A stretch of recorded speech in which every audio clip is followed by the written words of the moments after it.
Stephen Phillips, you've seen a lot of trends in technology, from the desktop to the tablet to phones, etc. Where is the future, and where do you think the kids out there should be looking at in terms of the sector? Okay, so this is how I see it.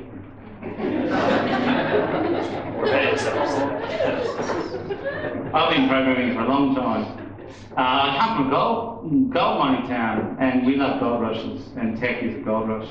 When I went to San Francisco, Kevin Dow, who was the head of acquisitions, he did me on his glory tour, when he drove me around Silicon Valley, pointing out the history of the place, here's where they split the atom, here's where they invented microchip, here's where the microwave came from. They invented the television over there, that's where the mobile phone was built. And you're going, this is a wonderful place. And he said it's just a series of gold rushes in this place.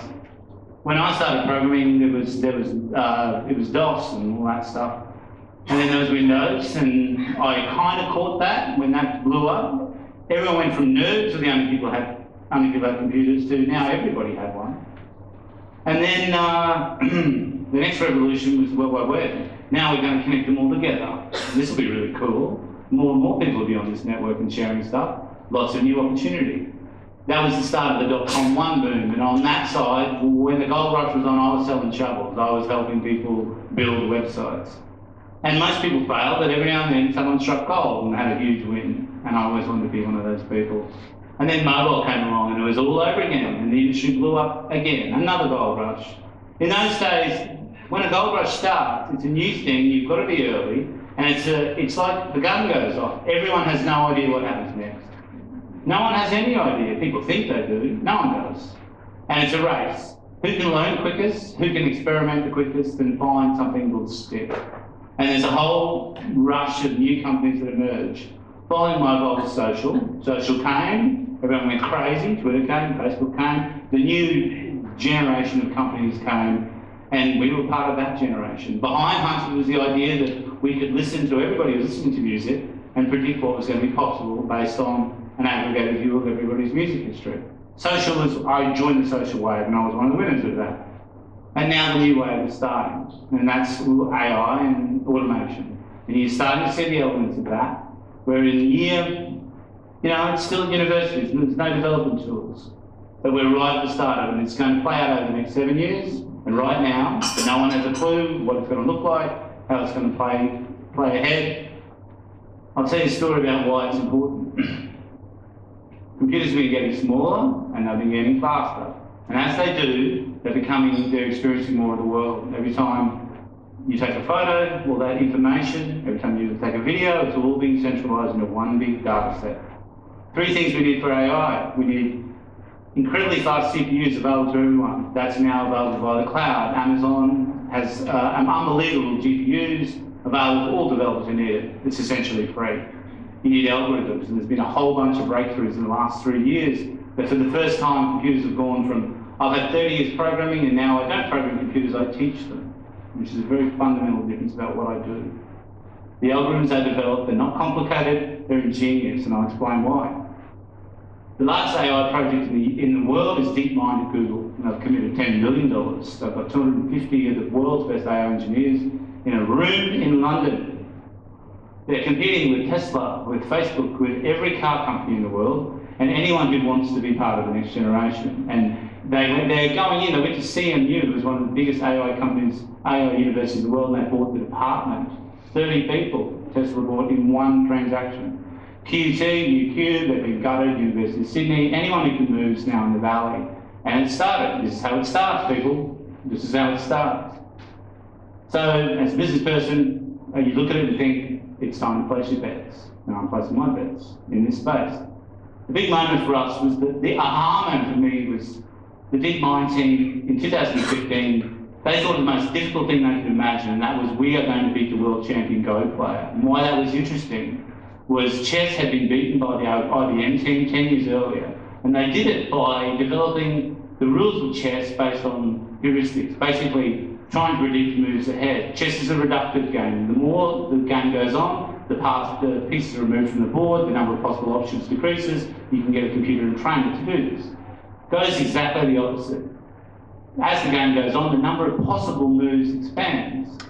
So when they tried to first do this, they tried to use the chess technique. And it turned out that a good player would just delay and delay and delay until the computer couldn't look far enough ahead. It would go over an edge of cliff and it wouldn't work. So they came out and they said, in 5 years' time, the Google's DeepMind team will beat the world Go champion. And the AI community laughed and said that will take at least 10 years. And that Go community said this will never be done. There is something basically human about this game. A computer will never beat the world champion. 2016, March, Lisa Dong, world champion, plays the Google DeepMind for the first time and in South Korea loses 4-1. And the AI community celebrates, the Go community commiserates, and people wonder what the hell just happened. And Lisa Dong goes to Mike and he says 3 things. And I stayed and watched this and it was a magical moment. The first thing he said, which was really sweet, was this is a loss for Lisa Dong and not for mankind. In bad news, really. And then he said, to play, it was scary. At times it felt superhuman. It was making moves that was stupid. No one makes moves like this, and I thought I would crush it. Yet 80 moves later, it crushed me, and I couldn't believe it. And the last thing he said, which was game on for me, was he said that I've been world champion 18 times, and frankly, I was bored of the game, but now I am reborn. I have seen new ways to play. And this is, when you hear that as someone in technology, that someone's developed a superhuman ability, I think, well, shit, what could I do with a superhuman rock star? What would that sound like? Now, most people see that and think, well, they're going to have superhuman abilities to drive cars, they're going to do it, they've already done it for machine translation, a whole lot of other things. And you would think, oh, that's cool. And I asked myself, how did they do that? And you see how they did it, it's really ingenious. The way that they tried to do it for the first 6 months is they built a neural net, a deep learning system, that took every game of Go they could find, and Google collected every game in the world. And they thought if they just taught it how to play Go like that, it would beat the world champion. They did it, and it couldn't even be an intermediate player. And one of the very clever guy, Google, came up with the idea that, hey, he noticed when they lost that the history of the game didn't actually capture any of the important information about the game, what each player was thinking at any point. What were the moves that they didn't do? Which is obvious. And he came up with an even more ingenious idea. He said, perhaps we'll never learn to play Go until we learn to play Go. And then he taught an AI to play Go really badly. He cloned it. He played them against each other 1 billion times. And they became really, really, really good. And they beat the world champion. And this is a technique. This is a technique called GANs, General Latent Neural Network, and it's a technique they're now using to do cars. They're to beat all types of games. There's lots of problems to be solved since, but in my world, this is called a breakthrough. This is not a new programming technique; it's a new idea. Hey, this is really cool. This is a new, and one day if I had another few years, I'll explain what we did. But it was an idea. There was no math there. There's nothing clever. It's just a different way of looking at the problem. Anyway, it's game on for AI. And you're going to see over the next 10 years, we've had 100 years of industrial revolution where all the physical labour has become mechanised. In the next 10, 15 years, we're going to see all mental labour become mechanised. So jobs like radiologists, who he's investing in, music producers, I'm investing in, things driving cars. It's not a physical thing, right? The way they teach drive. So why that battle's on right now is that everyone's trying to collect as much data as they can. So Google Street View's actually turned out to be the best training data that anyone's ever had to teach a computer to drive a car. Google went, where do we get? Oh shit, Google Street View. We've already got someone driving around the car. Uber, Tesla, all these things are now monitoring all the drivers. The way they're teaching it is they have to have the computer watch someone drive a car. That's how they do it, which is kind of really cool, because that's how we do it. We don't do it by reading the driver's manual. No one ever learned to drive that way. You've got to drive, right? It's the only way it can be done. And so these neural nets are now learning, and so we're teaching them things. So we've all got to, that's a really opportunity for us, and I've really come back to Australia to try and tell you this is happening. You either are with it, or it's going to eat us. And I know which side I'm on. I want to be part of it and not be controlled by it.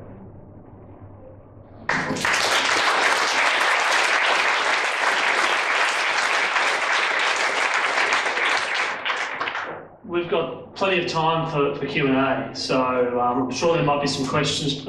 Please feel free to ask all four panellists the question if there's a burning question for all of them, or direct it to anyone. But there possibly is some mics floating around, but raise your hand and feel free to feel free to ask a question.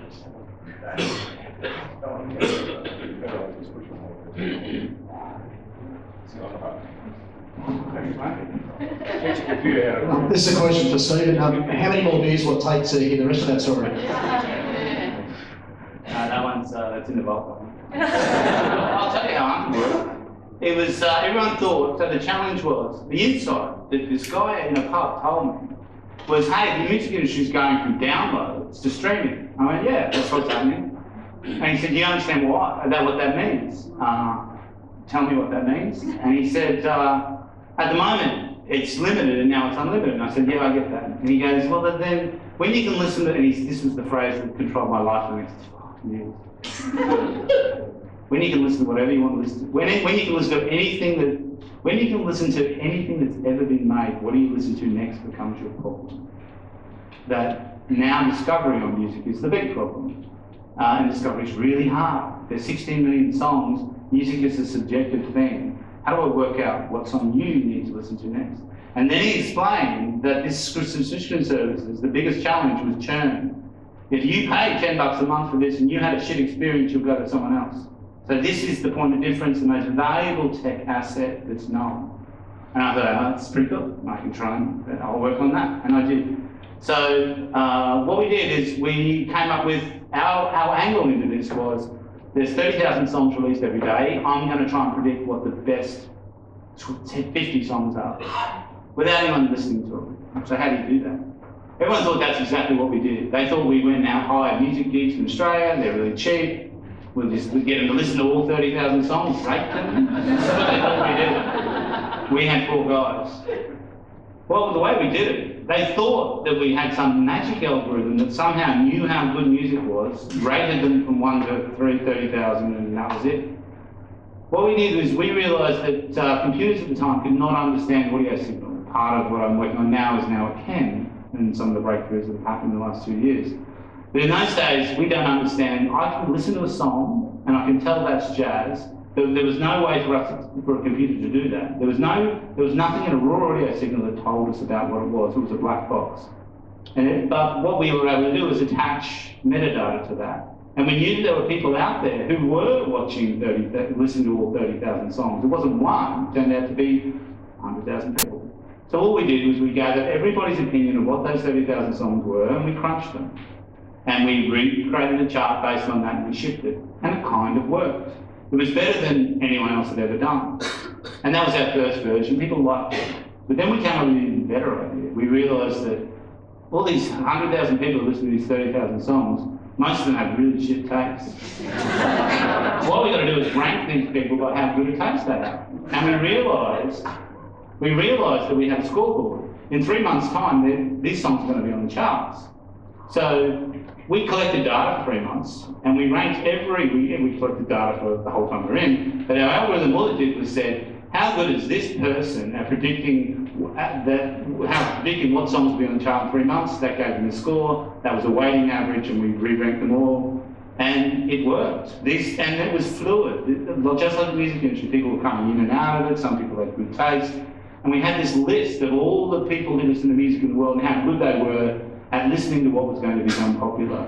And we never told anyone that's what we did. We told them we had a magic algorithm that understood music. And it was a very awkward conversation with Twitter when I explained it, and we had a very clever hack around this problem. And they loved it because they thought it was known. Now it was their hack, so they were very happy to have it. So that's basically how it worked. And it wasn't an algorithm, it was just a different way of looking at the same problem. Steve, sorry mate, what did Twitter end up doing with We Are Hunted? So they shut it down. See, we had a little problem. We'd had millions of users and we were playing illegal music for about 5 years. And they were about to go public. Their lawyers came in and said, are you comfortable indemnifying Twitter for 5 years of legal music playing? And they said, well, we're going to shut it down. Fair enough, let's shut it down. I was in there The real reason they bought the company is they had this strategy where musicians and television personalities and movie stars contribute 80% of the engagement, now politicians, 80% of the engagement on Twitter. Well, there's a shitload of people on Twitter, most people don't have any engagement at all. Keeping musicians on that platform during the rise of Instagram was a massive challenge for the company. They lost the world's musicians, they lose the whole game. They were 8 months from an IPO. So their clever strategy, headed up by Dick Costello, was we are going to make Twitter compulsory for all musicians. Stephen and your team come up with a way of doing that. Sure. The way we did it was we went to Billboard magazine and had a chart that the industry respected. And we said, hey, your chart's based on shit that no one cares about anymore. You should base it on tweets. And they went, sure, you give us a large amount of money. I'll be how much that deal was. And we'll use tweets instead. And they did. And my team came in. They were really nervous about having Twitter engineers with no music experience being credible about now powering Billboard's chart.